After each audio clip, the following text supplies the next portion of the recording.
one looks like it's going to be the feel-good movie of the fall. Directed by David Lowery, who has a bit of experience with crime comedy thrillers.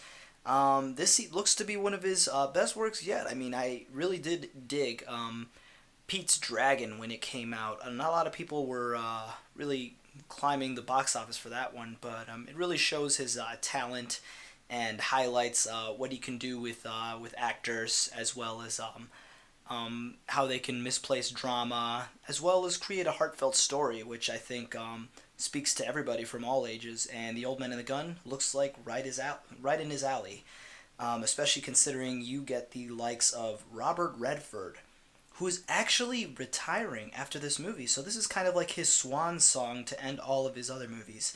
And I think quasi-western meets crime thriller meets plenty of comedy and romance is a great way to go, considering how Logan turned out for Hugh Jackman, which was more of a brutal and defiance and death and sacrifice, while this one is more of a, hey, it's just what I am, and you're never going to change me for who I am. And I really am digging the cast here as well, because we also get Casey Affleck, who plays the detective John Hunt, who is looking to arrest Robert Redford's character Forrest Tucker. And then we got Sissy Spacek, who is playing his possible love interest. And even another appearance from Danny Glover, who I was surprised, because I feel like he's really starting to shine his acting muscles again, and I guess he's not too old for this shit yet. We always stated the question: would you still buy drugs from a person, even if they were a nice drug dealer? And that's kind of what this movie is about. We have one of the most politest robbers in the world. 98 banks, and I believe they said 36 states. This movie is going to be pretty amazing. I'm impressed. This guy just walks up and tells the bank teller, "Hey, how you doing? Here to rob your bank." And he does it with a smile on his face. He's a polite gentleman. And that this film alone just comes at you, not only because it's based on a real story, but because of the work that went into it. I'm almost guessing that this guy never killed anyone and he just robbed banks politely, which, if you can make a movie about that, I'm almost sure you can do just about anything. A polite bank robber? I just want to see how this movie is going to go. That's a storyline with some substance behind it. So go check that out when it comes out in theaters. Happytime Murders. This trailer has been going around since 2 months ago, but I feel like it's been relentlessly hitting ads for me on YouTube for the last 2 weeks, especially since this movie is heading out August 24th, I believe. It's just crazy. I just feel like they are really pushing the angle that they're going for. Muppets, but R-rated, and sex, drugs, violence, and I think it just went through 10 years of development hell for this thing. 10 years. Since 2010, I believe. It's changed different casts. It went from Cameron Diaz being the main cast to Katherine Heigl, and then to Jamie Foxx at some point. And now it's plopped down to Melissa McCarthy, who, albeit she is a pretty good improv actor, is working with a script made by Todd Berger, who's, some of his most memorable things was like from 2005. This thing is old. And looking at the concept art for this thing, I think Phil Phillips was originally supposed to be the leading cast, creating this Muppet noir kind of detective case, who's played by Phil Beretta, voiced and puppeteered by Bill Beretta, who's, quite a famous name in the Muppets, the Muppet work, the Muppet industry. But directed by Brian Hansen, one of Jim Henson's sons, children, I guess. And he's been doing this job since he was a teenager. He loves Muppets, and he loves puppeteering and all this other stuff. I'm happy that this kind of movie can come out especially when the likes of like Sausage Party have been making it possible that you can make R-rated movies pretty much out of anything, out of any kind of medium, and as long as it creates something different, it can work. This movie though, it's just full on blast comedy. It just there doesn't feel like there's any substance that it's really trying to portray out of anything. I just don't understand. I know it's just gonna be funny. That's all it's giving me right now with this trailer. It's funny, simple storyline. I can tell you right now there is some plot points in here that are already being connected and it's already clear what's gonna happen. There, Melissa McCarthy and what's his face, Bill Beretta's odd couple buddy comedy kind of thing where it's like they don't like each other at first because they were clearly in a relationship of partnership that eventually ended due to circumstances. They're gonna come together and solve this case, and they're gonna solve the case. I just don't think there's a lot riding around in this besides puppet jokes and you know R-rated humor with puppets. I mean, I'm sorry.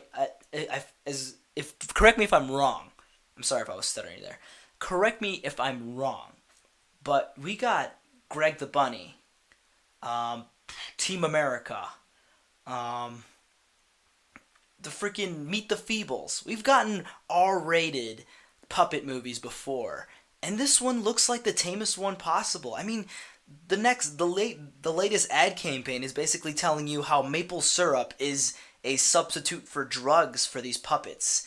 And I guess Melissa McCarthy has gotten addicted to them, which explains why they use Twizzlers to snort sugar. I don't know. It's just not. It's not really hitting. Even when it's trying to hit an envelope, it's not really hitting an envelope because trust me, if you've ever seen Meet the Feebles, you know how far these puppet adult material can go. And the fact is that a lot of these R-rated puppet things, or more than not, Sausage Party, the way its humor worked is that it was immature and yet it was fair to everybody. They made fun of everybody they possibly can, while also revolving it around a plot that had some meaning to it. That's something that you wouldn't get out of a Pixar film.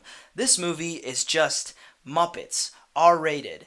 You're ready to laugh? Get ready to laugh. Melissa McCarthy jokes. Probably a couple fat jokes on the expense of Melissa McCarthy, which I guess at this point is her shtick now. She doesn't really know what else to do with herself. And, and that's it. This is my thing about a movie like this. Uh, you get a bunch of puppets to do a bunch of humanized things, and you get a leading actor or actress. In this case, we have Melissa McCarthy. Very much a lackluster actress, not good at all. Kind of funny. Uh, Liked her better in her sitcom Mike and Molly. Not really liking her alongside a bunch of puppets. You have to be great in order to pull something like that off. Don't get me wrong, some people are meant for the big screen, and then some people's acting is definitely meant for improv only. Just ask Keenan Thompson. I'm just gonna let that hang there for a second and let you guys ponder that thought. The big screen isn't made for everybody, and it's definitely not made for Melissa McCarthy and her poor acting skills, and not her comedic styles either. I mean, don't get me wrong, everybody worked alongside the Muppets, but everybody also came like 100% when they were working with the Muppets. People viewed the Muppets as as almost stars in their own right. So when you get something like that going, you better make sure you're doing something right. Other than that, I honestly don't think this is gonna go over, and I think it's gonna bomb in the box office, kind of like The Boss did. But hey, who knows? Go see it when it comes out in theaters. Speaking of puppet movies, we're getting Puppet Master: The Littlest Reich, which already looks like it's going to be amazing.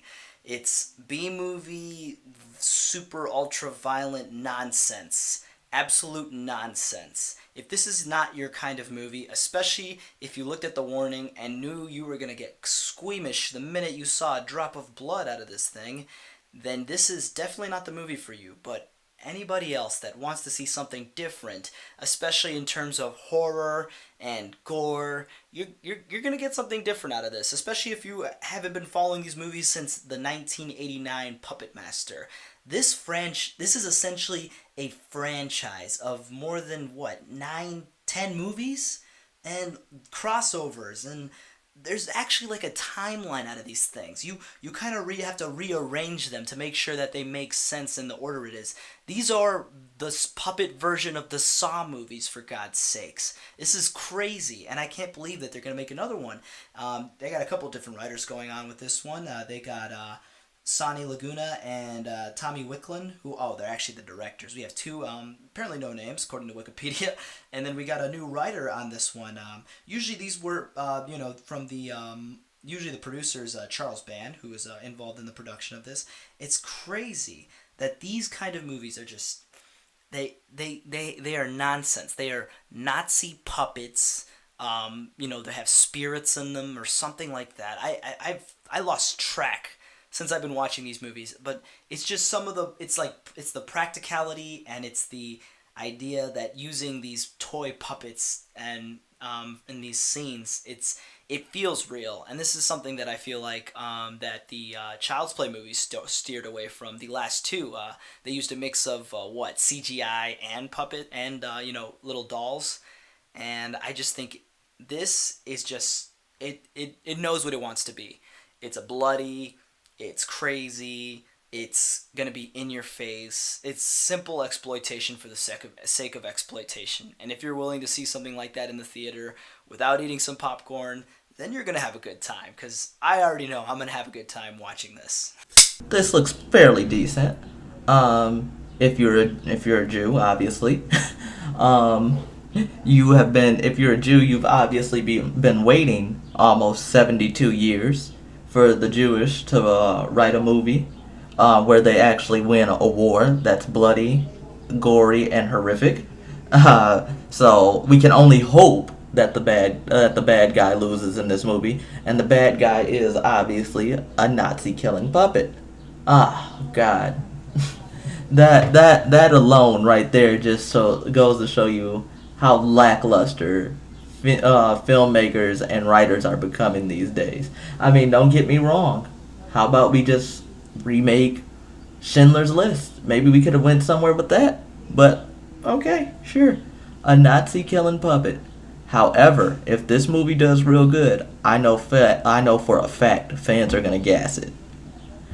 And if it does bad, I'm sure we all know who to blame. But again, if it does good, you might want to call in backup because we're going to need some extra seating. It could be a whole World War III over this if this movie does good. People are going to be breaking out their rabbis to go see this movie. You're going to have people with their menorahs on, with their yarmulkes on. I'm sure they're going to light a few menorahs. It's going to be a giant Jewish party.